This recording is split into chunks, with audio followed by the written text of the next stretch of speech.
పేరు విద్దు అంటే full form విద్దు అంటే ఏంది? విఘ్నేశా విద్దు ఏం పేరు? సిద్ధు. Okay right. మరి విద్దు అంటున్నావు, అట్లా నిక్ నేమ్ పిలుస్తారా? ఓకే. ఏ క్లాస్ చదువుతున్నావు? ఫోర్త్. ఓకే. ఒకటో ఎక్కం చెప్పు నాకు. ఒకటో ఎక్కం ఏ స్కూల్ నీది? స్కూలు చిన్నబడి అంటే ఏం? దానికి ఫుల్ ఫామ్ ఉంటుంది కదా, మండల పరిషత్ ప్రైమరీ స్కూలా? అవునా? రైట్. సార్లు మంచిగా చదువు చెప్తురా మీకు? మధ్యాహ్నం అన్నం పెడుతురా? తింటుర్రా? ఎవరు తింటుర్రు? మీరు అందరు తింటుర్రు. ఓకే. మరి మంచిగా చదువుకుంటున్నావు. మరి ఒకటో ఎక్కని చెప్పు నాకు. ఇప్పుడు నువ్వు 4వ క్లాస్ కదా, ఒకటో ఎక్కం రావాలిగా నీకు. ఒక్కొక్క అని చెప్పు. ఒకటో ఎక్కని చెప్పు. ఎక్కువద్దు, ఒకటో ఎక్కని చెప్పు. ఒక్కెక్కం ఒకటి కదా, ఒక్కెక్కం 2 అట్లా చెప్పు నాకు. చెప్పు, ఇటు చూడు. ఏబీసీలు చెప్పు నాకు. ఏబీసీలు చెప్పు. ఏబీసీలు చెప్పు అంటున్నా. చెప్పు.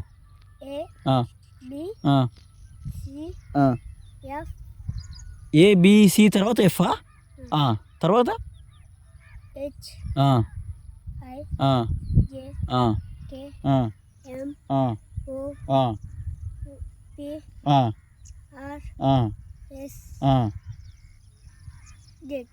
అంతే అయిపోయింది ఇక.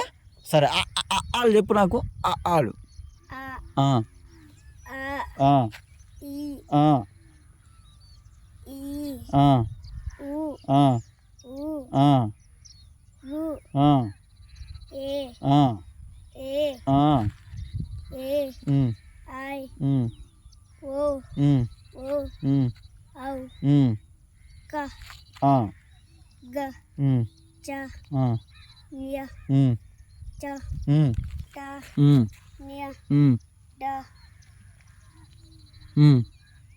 అయిపోయిందా? రవిత అయిపోయింది అప్పుడే అయిపోయింది అంతే. ఓకే. 1 2 3 చెప్పు నాకు. 1 2 3 1 2 3 రావా? అదేంది? ఇప్పుడు 4వ తరగతి కదా, నీకు చదువు చెప్తురు కదా. లక్షల జీతాలు తీసుకున్నట్టు ఉపాధ్యాయులు చదువు చెప్తురు. నీకు ఆలు వస్తలేవు, 1 2 వస్తలేవు, ఏబీసీలు వస్తలేవు. 1 2 3 చెప్పు నాకు. ఏం కాదు చెప్పు ఏం కాదు చెప్పు. నీకు వచ్చే కాదు చెప్పు. 1 2 3 4 అని చెప్పు. మీద తీసుకోతావు నువ్వు చెప్తే. చెప్పు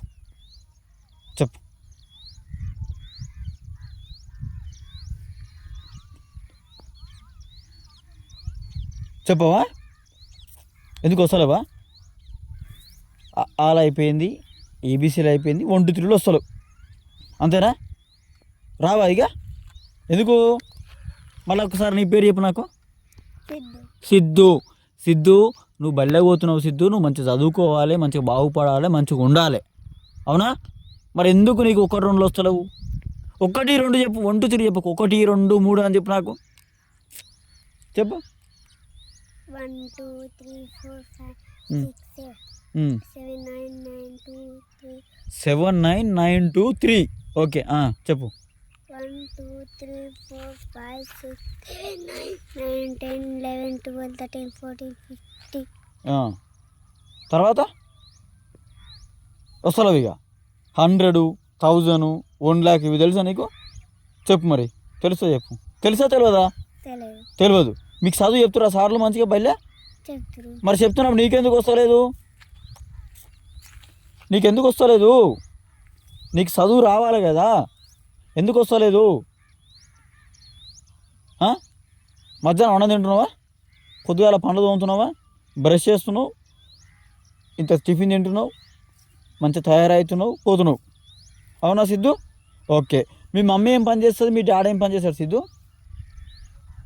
అమ్మ ఏం పని చేస్తుంది, డాడీ ఏం పని చేస్తాడు? కూలి పనికి పోతారు. అవునా? మరి మనం మంచిగా బతకాలి కదా, చదువుకోవాలి కదా. చదువుకోవాలన్నా వద్దా? నువ్వే చెప్పు. చదువుకోవాలన్నా వద్దా? చదువుకోవాలి. అంటే ఏంది? అమ్మ నాయన చేసిన పని అంత కష్టం మనకొద్దు అంటే మనం చదువుకుంటే మనకింత ఉపాధి దొరుకుతుంది, మనం మంచిగా బతకాలి. అంతేనా కాదా? మరి నువ్వు ఎందుకు చదువుని నిర్లక్ష్యం చేస్తున్నావు సిద్ధు? చదువుకుంటావా? మంచిగా చదువుకుంటావా? 1 2 3 నేర్చుకుంటావా? అన్నీ నేర్చుకుంటావు కదా బరాబర్. మాట ఇప్పుడు నాకు నేర్చుకుంటావా చదువుకుంటావా మంచిగా? నువ్వేమవుతావు? నీకేం కావాలి? నీ టార్గెట్ ఏంది?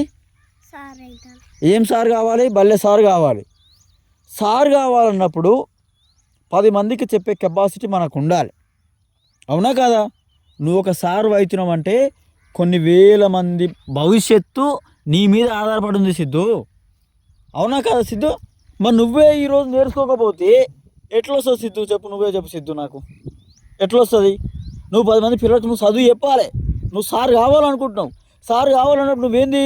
నువ్వు ముందు ప్రిపేర్ కావాలి, నువ్వు ఒక విషయం అర్థం చేసుకోవాలి, 10 మందికి నువ్వు చెప్పగలగాలి, నిన్ను చూసి 10 మంది నేర్చుకోగలగాలి. అది కదా సిద్ధు సారు. మరి నువ్వెందుకు ఇట్లా చదువులో వీక్నెస్ ఉన్నావు సిద్ధు? సార్ ఎట్లయితావు? నువ్వు సార్ అయి 10 మందికి ఎట్లా చదువు చెప్తావు? అది చెప్పు నాకు, చెప్పు సిద్ధు. అవుతావా సార్? అవుతావా? మాట ఇస్తున్నావా? మంచిగా చదువుకుంటావా? మంచిగా ఉంటావా? ఒంటి తిరుగులు నేర్చుకుంటావా? అన్నిటి మీద నీకు ఒక అవగాహన పెంచుకుంటావు కదా? మాట తప్పవు కదా? రైటా? ఓకే సిద్ధు, నువ్వు మంచిగా చదువుకోవాలి, నువ్వు మంచిగా ఉండాలి. సరే, ఏదేమైనా ఈరోజు తెలంగాణలో కనుక పరిస్థితి కనుక చూస్తే సిద్ధు, విద్యా వ్యవస్థ చాలా నిర్లక్ష్యంగా ఉంది. చదువు చెప్పేటటువంటి చదువు పంతులు, మరి వాళ్ళని నేను అందరినీ తప్పుపడతలేను, కానీ వాళ్ళు మాట మీద లేకపోతే వాళ్ళు చదువు చెప్పేటటువంటి దాని మీద కరెక్ట్ లేరు కాబట్టి ఈరోజు నిరక్షరాస్యత అనేది పెరుగుతుంది. ఇప్పటికైనా సిద్ధు లాంటి మరొకరు తయారు కాకుండా ఇది కావాలి. ఓకే, మాట ఇస్తున్నావా? చదువుకుంటావు కదా మంచిగా, అన్నీ నేర్చుకుంటావు కదా? అన్నీ నేర్చుకుంటావు కదా? తప్పవుగా? మాట తప్పవు కదా? కరెక్టా? ఓకేనా? మాట ఇవ్వచ్చా నీ మీద? తెలంగాణలో విద్యా వ్యవస్థ నిర్లక్ష్యంగా ఉంది. ఈరోజు ఒక 4వ తరగతి చదువుతున్నటువంటి పిల్లవాడిని అడిగితే ఒక ఎక్కం వస్తలేదు, ఒక ఏబీసీలు వస్తలేవు, ఒక 1 2 వస్తలేవు. అంటే దీని అర్థం ఏంది? చదువు చాలా నిర్లక్ష్యంగా ఉంది, పిల్లలకు చదువు అందట్లేదు. కేవలం ఉపాధ్యాయులు నేను విమర్శిస్తలేను, కానీ ఇప్పటికైనా కూడా మీరు చదువుని నిర్లక్ష్యం చేయొద్దు. మీకు లక్షల జీతాలు ఇచ్చి మీ పిల్లలనేమో కాన్వెంట్ స్కూల్లో వేస్తారు, కానీ ఇక్కడ చదువు చెప్పేటువంటి పిల్లలకు మాత్రం నిర్లక్ష్యంగా మీరు చదువు చెప్తా ఉన్నారు. బరాబర్ బాగా చెప్తాను, ఇట్లే మాట్లాడతా. ఎందుకంటే ఉపాధ్యాయుడైనటువంటి వాళ్ళు దేవుళ్ళు. నేను అందరూ ఉపాధ్యాయులను క్రిటిసైజ్ చేస్తలేదు. నాకు కూడా చదువు చెప్పినటువంటి గురువుల పుణ్యాన్నే నేను ఈ స్థాయిలో నేను బతుకుతా ఉన్నా అంటే నాకు చదువు చెప్పిన గురువుల పుణ్యం. అటువంటి పుణ్యం మీకు దక్కింది. ఎందుకంటే మీకు ఇంకొక విషయం కూడా చాలా గొప్పగా చెప్పాలనుకుంటున్నా. ప్రతి తరం మీరు బ్రతికినన్ని రోజులు ప్రతి కొత్త తరాన్ని చూసే అవకాశం మీకు దక్కుతూ ఉంది. ప్రతి ఒక్క విద్యార్థికి చిన్న నుంచి పెద్ద వరకు చదువు చెప్పే అవకాశం మీకుంది. మీకు ఒక విలువ ఉంది, మీకు ఒక గౌరవం ఉంది. ఆ గౌరవాన్ని మీరు కాపాడుకోవాలి, ఆ విలువని మీరు కాపాడుకోవాలి. ప్రతి విద్యార్థికి చదువు చెప్పి ఒక ఉన్నత స్థాయికి తీసుకురావాలి. వాళ్ళ కుటుంబ పరిస్థితి, ఆర్థిక పరిస్థితి బాగాలేదు కాబట్టి ఈరోజు వాళ్ళు పబ్లిక్ స్కూల్లో మిమ్మల్ని పిల్లల్ని జాయిన్ చేసిర్రు. మీ మీద నమ్మకంతో అరే నా గవర్నమెంట్ బల్ల నా గురువులు ఉన్నారు, వాళ్ళు ఎంతో పిహెచ్డీలు పీజీలు చేసినటువంటి వాళ్ళు ఉన్నారు, వాళ్ళ వల్లనే ఈరోజు నా పిల్లలు మంచిగా బతుకుతారు అనేటువంటి నమ్మకం వాళ్ళకు ఉన్నది. కానీ మీరు దాన్ని నిర్లక్ష్యం చేస్తూ ఉన్నారు. వెంటనే ఆ నిర్లక్ష్యాన్ని వీడి ఇటువంటి పిల్లవాడిని మీరు చూడండి.